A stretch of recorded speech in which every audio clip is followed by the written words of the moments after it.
Bonjour, donc aujourd'hui dans cette vidéo nous allons parler des marsupiaux. Et non, les marsupiaux n'ont rien à voir avec les marsupilami, donc ne pensez pas aux marsupilami quand on vous parle de marsupiaux. Donc pour commencer, les mammifères sont divisés en deux catégories. Donc on a les placentaires, donc les chiens, les chats, les chevaux, les dauphins, etc. Et puis on a les marsupiaux. Mais donc qui sont les marsupiaux? Donc tout d'abord, les marsupiaux sont des animaux vertébrés. Ce qui les différencie des mammifères placentaires est le fait que leur bébé ne se développe pas complètement dans l'utérus de leur mère. Mais qu'est-ce qu'on veut dire par là? Et bien en gros, vu qu'il n'est pas complètement formé, il va poursuivre son développement dans la poche ventrale ou poche marsupiale de sa maman. Ce n'est pas le cas chez les placentaires. Eux, de naissance, à des bébés complètement développés. Ça explique aussi pourquoi leur période de gestation est beaucoup plus longue que celle des marsupiaux. Ainsi que les marsupiaux sont les animaux les plus vieux du monde. Donc, ils peuvent être herbivores et ils peuvent aussi être carnivores. Par exemple, le kangourou, certains kangourous sont carnivores. Donc, quand on dit carnivore, ça veut dire qu'ils mangent des insectes. Et d'autres sont herbivores. Pour mieux comprendre qui sont les marsupiaux, voici quelques exemples. Donc on a le koala, le kangourou, le wombat, le wallaby et les opossums. Souvent quand on parle des marsupiaux, on les relie à l'Australie, la Tasmanie, la Nouvelle-Guinée. Et ça, c'est parce que la majorité des marsupiaux, ils vivent en Océanie. Donc, la question que se posent beaucoup de personnes est pourquoi les marsupiaux vivent majoritairement en Océanie? Pour commencer, les marsupiaux ne sont pas du tout d'origine australienne, ni d'Océanie, ni de Tasmanie, ni de Nouvelle-Guinée. Ce sont donc des migrants, donc ils ont migré en Australie. Donc il faut savoir que les marsupiaux existaient déjà 70 millions d'années avant leur arrivée en Australie. Donc les marsupiaux au tout début, ils se trouvaient en Amérique du Nord. À cette époque-là, l'Amérique du Nord faisait partie de l'Eurasie, qui lui-même faisait partie du Pangée. Donc il y a 150 millions d'années, les marsupiaux ont commencé leur migration. Donc ils se sont d'abord retrouvés en Amérique du Sud, dans laquelle ils sont restés 10 millions d'années. Donc c'est à partir du Crétacé, période du Mésozoïque, que les marsupiaux ont commencé à disparaître des continents européens, asiatiques et africains. À cette époque-là, l'Eurasie et le Gondwana.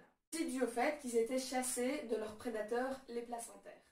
La pression de leurs prédateurs, ils ont donc quitté l'Amérique du Sud, continuant leur périple vers l'Australie, en passant par l'Antarctique.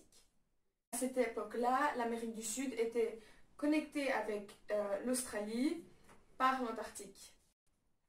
Peu après l'arrivée des marsupiaux en Australie, l'Antarctique avec l'Australie se sont séparés de l'Amérique du Sud et de l'Afrique, donc du reste du Gondwana. Et donc leurs prédateurs, les placentaires, n'ont pas eu le temps de les poursuivre avant que la séparation des continents ait lieu.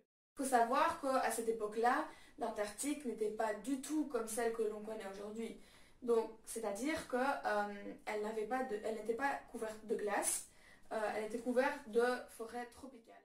Les marsupiaux sont donc descendus de l'Amérique du Sud, et ils sont passés par l'Antarctique pour ensuite se retrouver en Australie. Et ceci, on le sait car des scientifiques ont trouvé des fossiles de marsupiaux sur l'île Seymour qui se trouve en Antarctique. Et du coup, ils se sont regroupés en Océanie, donc en Australie, en Tasmanie et en Nouvelle-Guinée. Et donc, en Océanie, il n'y avait pas un nombre de mammifères placentaires assez grand pour qu'ils rentrent en compétition avec les marsupiaux. Les marsupiaux ont continué à évoluer en Océanie grâce à cette barrière géographique formée par les océans. Dans le reste du monde, les marsupiaux n'ont pas eu cette chance et ils ont donc quasiment disparu. Bien plus tard, les hommes ont amené des lapins en Australie, donc des animaux placentaires, via des navires. Ce qui a failli faire disparaître les kangourous parce qu'il y a eu compétition pour les ressources du milieu. Car les lapins et les kangourous, donc ces deux espèces, ont les mêmes besoins. Donc ici on parle de même niche écologique. Et donc les Australiens ont été autorisés de chasser les lapins pour préserver le nombre de kangourous. Puis, encore plus tard, les Australiens ont voulu avoir des chats, donc de nouveau des animaux placentaires, comme animaux de compagnie. Sauf que, de nouveau, certains chats se sont échappés de leur maison et ils sont donc rentrés en compétition avec les koalas, ce qui a failli faire disparaître les koalas. Et les Australiens qui tuent les chats sauvages reçoivent une certaine somme d'argent par le gouvernement, car de cette manière, ils aident à protéger les koalas. Donc l'homme fait beaucoup de bêtises en introduisant des nouvelles espèces dans un écosystème qui n'est pas le leur, menace certaines espèces et donc la biodiversité. Merci pour votre attention, j'espère que cette petite vidéo vous a plu et vous a été utile.